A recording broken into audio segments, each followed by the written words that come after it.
And now, it's time for another Dice Tower review with Tom Vasel.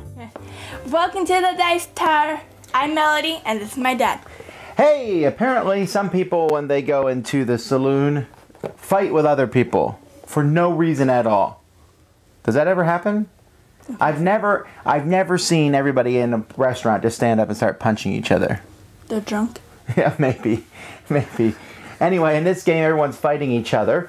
You're in a tavern. Many of these characters come from the Indines universe, which is used from Level 99 games. They're in the game War of Indines. They're the same characters. Some of them are in Pixel Tactics and Pixel Tactics 2. And now they're here. This is a game that can hold a lot of people. It goes up to 8 people. And you can all... It's a real-time game. You're all playing at the same time. But is that fun? Let's look.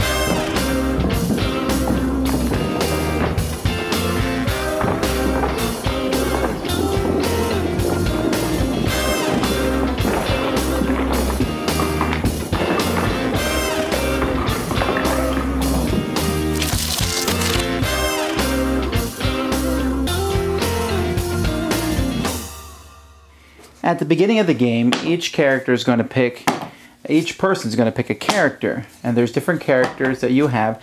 Each of these characters comes with a hard card that represents that character. At the bottom of these character cards, it shows not really a special ability, but kind of tells you what their cards do. You see, each of these characters is going to come with a set of 7 cards. Now, I rarely put my cards in card protectors, and I did not do it here because I think the cards are poor quality. I did it here because these cards are going to get slammed all over the place, and it's very important to keep them from getting damaged. Each card shows you the number of damage on the other side, while the other side may also have a special ability, possibly. And in fact, some characters will have cards that might have a different number in the back. See, the way that this game works is each character has their own specific deck of cards. This card, which my kids delight in calling me, he, on the back of his cards, you'll see that he has a lot of numbers, but some of his, this one says +1 damage for each card before this, while this one here, it says nothing. Some of them, you know, they say funny things. It just seems right. And to your health, as he punches you in the face. This one +1 damage for each card before this. So he doesn't have a lot of variety in the special abilities, but that is his special ability. So what you're going to do is you're going to put the characters that are playing in the middle of the table, along with Boris.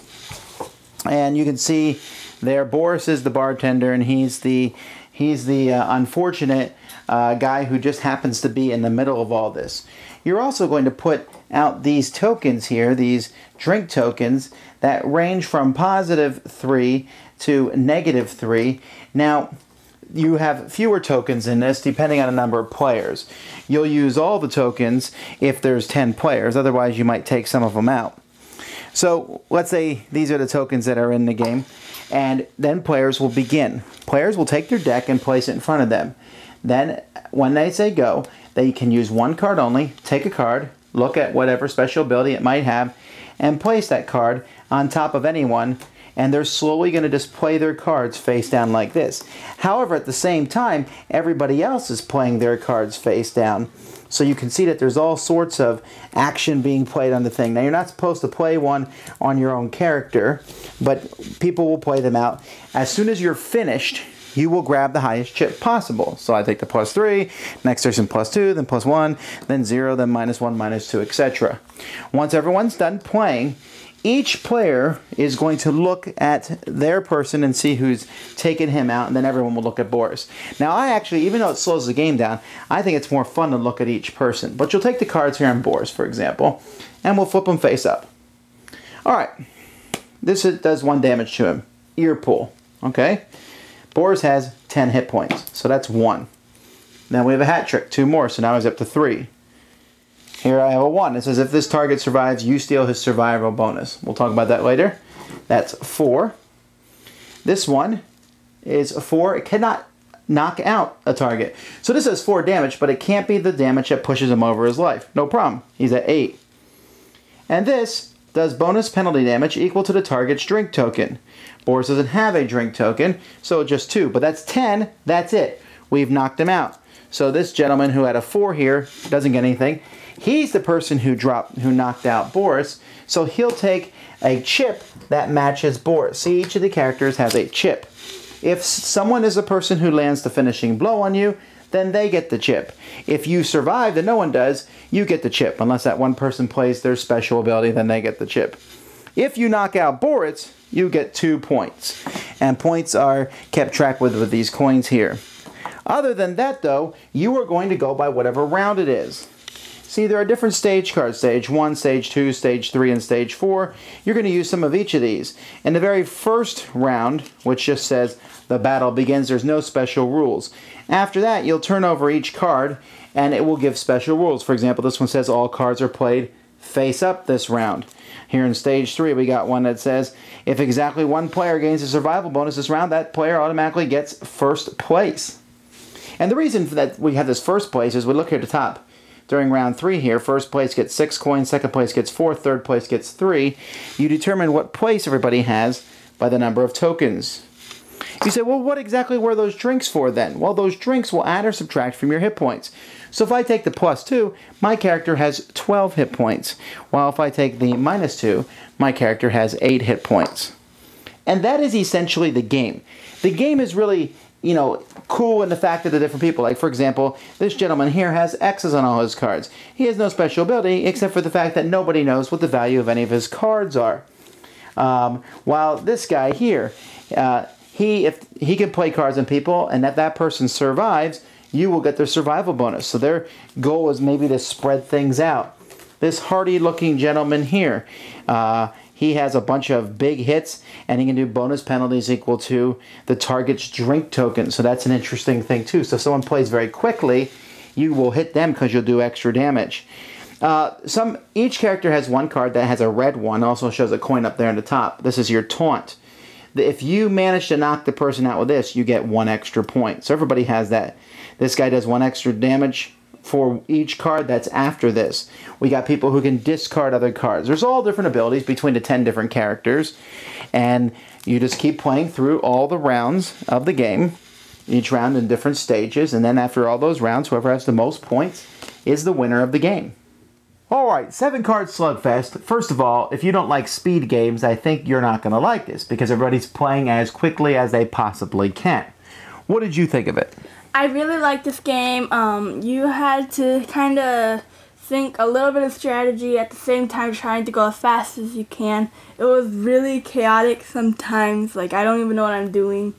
Not looking at the cards, just pointing them out randomly. Yeah, but I didn't do that. I would take when I play, I always end up taking one of the last ones, but I put my cards down carefully, trying to put down my cards to best help my character. If, for example, my character makes other people discard their cards, I don't want to put them on top of each other because I'll discard my own cards, so I spread them out. There's one character who hits for a lot of damage, but those cards don't knock the person out. So you want to put those cards down first and then put down a card that does knock the person out. Other person, if his card, Melody, you played the one with the cards, you can't see what the other side is. Those don't matter as much, but you still can kind of trick the other people by placing them out. There's more strategy in this than you think. It reminds me of games like Lightspeed, where you play cards down quickly. It reminds me of Jab. But I think the thing that we're maybe not communicating as well is that this game is just funny. Don't you think so? It was, if the table was all messy and stuff with all the kids playing. There's cards everywhere, and people are playing as fast as they can and shouting and laughing, and when you land that final punch on somebody, it's really good. And then the words in the card, there's all sorts of comments you can make, and then we always laugh at the person who knocks out the poor bartender. He gets beat up in every single round. Your stack's like this big. Well, it shouldn't be, though. So, yes, I suppose somebody could ruin the game by just playing out all the cards as fast as possible, not even trying, and then, you know, if they do that, I mean, if multiple people do that, the game would be boring, I suppose. But the game really does simulate, I guess, everyone just wildly punching other people. The characters, I think, are very different. The different scenarios, the rules for each round, they change, and that keeps things interesting. And the game doesn't take that long. It's 30 minutes. It's really easy to set up. I think the artwork is good. My only quibble, I said you better put card protectors on those cards because they're going to get destroyed really fast. So, would you recommend this game? Yes, I do. All right, so and I agree too. This is that one that we're actually going to be keeping in our collection because it fits that category of just sheer chaotic fun, and sometimes you just have that. Not to mention it does go up to 8 players. 7-card Slugfest. Thanks so much for watching the Dice Tower videos. Find more great videos and reviews as well as our top-rated audio podcast at Dicetower.com. You can also find other great shows at Dicetowernetwork.com. I'm Eric Summerer, and you've been watching The Dice Tower. The Dice Tower is sponsored by Cool Stuff Inc., where you can find great games for great prices. Cool stuff in stock. Check them out at CoolStuffInc.com. Shut the door!